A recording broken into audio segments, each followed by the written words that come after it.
नमस्कार दोस्तों, स्वागत है आपका आज के करंट अफेयर्स एमसीक्यू डिस्कशन में। तो चलिए स्टार्ट करते हैं आज का डिस्कशन। पहला प्रश्न है, जिनेवा सम्मेलनों और उनके दायरे के बारे में निम्नलिखित कथनों पर विचार कीजिए। जिनेवा सम्मेलनों और उनके दायरे के बारे में निम्नलिखित कथनों पर विचार कीजिए। पहला ऑप्शन दिया है कि समुद्र में घायल सैनिकों के लिए सुरक्षा को छोड़कर।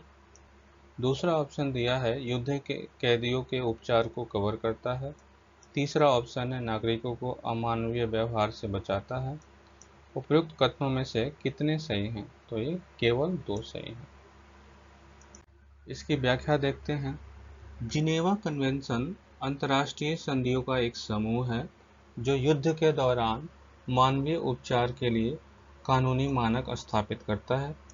ये अंतर्राष्ट्रीय मानवीय कानून का एक पुल है जो उन लोगों की पीड़ा को सीमित करने का लक्ष्य रखता है जो शत्रुता में भाग नहीं ले रहे थे या अब भाग नहीं ले रहे हैं, जैसे नागरिक, सैनिक जो घायल हो गए हैं, युद्ध के कैदी।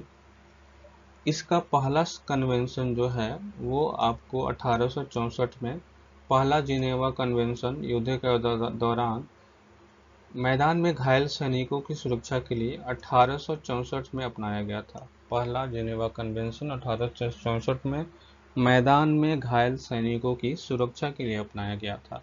वर्तमान 4 जिनेवा कन्वेंशन द्वितीय विश्व युद्ध के बाद 12 अगस्त 1949 को युद्ध की भयावहता को संबोधित करने और सशस्त्र संघर्षों में व्यापक सुरक्षा प्रदान करने के लिए अपनाया गया था। 4 कन्वेंशन जो हैं उसमें क्या क्या स्वीकृति मिली थी। पहले जेनेवा कन्वेंशन में युद्ध के दौरान जमीन पर घायल और बीमार सैनिकों की रक्षा के संबंध में प्रावधान किए गए थे। दूसरा जेनेवा कन्वेंशन जो समुद्र में घायल, बीमार और जहाज के मलबे में दबे सैन्यकर्मियों की सुरक्षा का प्रावधान किया गया था। तीसरा जेनेवा कन्वेंशन युद्ध के कैदियों के उपचार पर ध्यान केंद्रित किया गया था। चौथा जेनेवा कन्वेंशन कब्जे वाले क्षेत्रों में रहने वाले नागरिक सहित अमानवीय व्यवहार में से नागरिकों की रक्षा करने के लिए इसका कन्वेंशन में प्रावधान किया गया था। तो ये 4 कन्वेंशन जिसमें अलग अलग प्रावधान किए गए थे। ठीक है। अगला प्रश्न है, खेलों में पहनने योग्य तकनीक का उपयोग मुख्य रूप से निम्नलिखित के लिए किया जाता है। पहला है एथलीटों की शारीरिक शक्ति को बढ़ाने के लिए। दूसरा है एथलीट की शारीरिक क्षमताओं को सीधा प्रभावित करने के लिए। तीसरा है पारंपरिक प्रशिक्षण विधियों को बदलने के लिए। चौथा है प्रदर्शित डाटा की निगरानी और विश्लेषण करने के लिए। ठीक है। इसकी व्याख्या देखते हैं।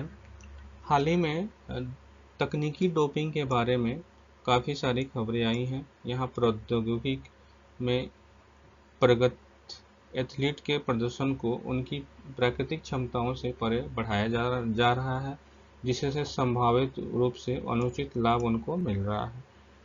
प्रौद्योगिकी डोपिंग यानी कि तकनीकी डोपिंग शब्द ने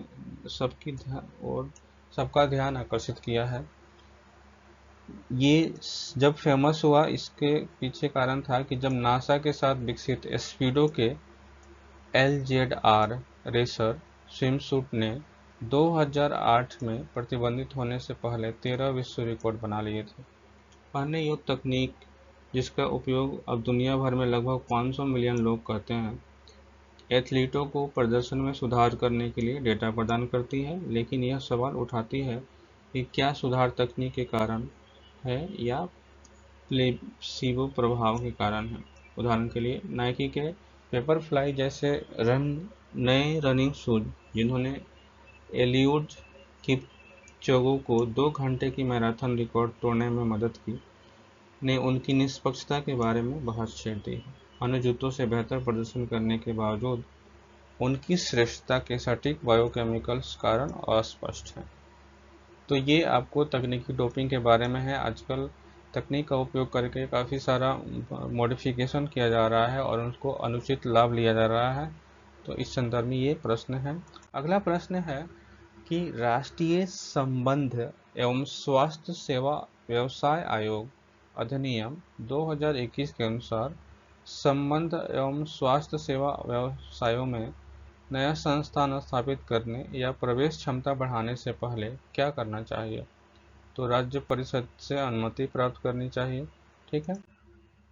संबंध और स्वास्थ्य सेवा व्यवसायों के लिए राष्ट्रीय आयोग अधिनियम 2021 में कहा गया है, यह एक विधायी ढांचा है जिसका उद्देश्य संबंध और स्वास्थ्य सेवा व्यवसायों में शिक्षा और प्रथाओं को विनियमित और मानकीकृत करना है।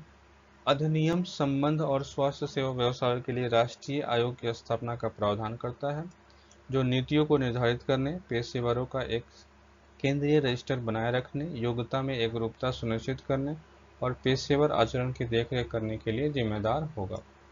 इसमें परमिशन जो है उसके लिए परमिशन लिया जाएगा, स्टेट काउंसिल की परमिशन जो है वो रिक्वायर होगी फॉर नए इंस्टीट्यूट्स की स्थापना करने के लिए, नए कोर्स चलाने के लिए, एडमिशन की कैपेसिटी बढ़ाने के लिए, एडमिशन और न्यू बैच स्टूडेंट की स्वीकृति के लिए। अगला प्रश्न है, शिशु ऋणों के शेष पुनर्भुगतान के लिए प्रधानमंत्री मुद्रा योजना के अंतर्गत क्या लाभ प्रदान किया जाता है? तो 2% की ब्याज छूट दी जाती है। ठीक है, इसमें है steps taken to improve the scheme. Udyami Mitra portal जो है वो भारत सरकार का पोर्टल है जो कि लोन देने के लिए अंदर प्रधानमंत्री मुद्रा योजना के तहत लोन देने के लिए इस पे एप्लीकेशन दिया जा सकता है और ये नोडल ऑफिसर्स को इंटरेस्ट में 2% की छूट देने का प्रावधान करता है। ठीक है, अगला प्रश्न है, निम्नलिखित प्रधानमंत्री योजनाओं का उनके संबंधित मंत्रालयों या विभागों से मिलान करें। प्रधानमंत्री मुद्रा योजना, प्रधानमंत्री मुद्रा योजना, वित्तीय सेवा विभाग, वित्त मंत्रालय, उज्ज्वला योजना, पेट्रोलियम एवं प्राकृतिक गैस, जनधन योजना, वित्त मंत्रालय और प्रधानमंत्री आदर्श ग्राम योजना, जनजातीय मंत्रालय। तो ये हो जाएगा ए। ठीक है, प्रधानमंत्री मुद्रा योजना जो है वो वित्त मंत्रालय के वित्तीय सेवा विभाग के अधीन आता है। प्रधानमंत्री उज्ज्वला योजना पेट्रोलियम और प्राकृतिक गैस मंत्रालय द्वारा शुरू किया गया है। प्रधानमंत्री जनधन योजना वित्त मंत्रालय द्वारा शुरू की गई थी आदि। प्रधानमंत्री आदर्श ग्राम योजना जनजातीय मामलों के मंत्रालय द्वारा शुरू की गई थी। तो ये थी आज की डिस्कशन। मिलते हैं अगले डिस्कशन में, तब तक के लिए धन्यवाद।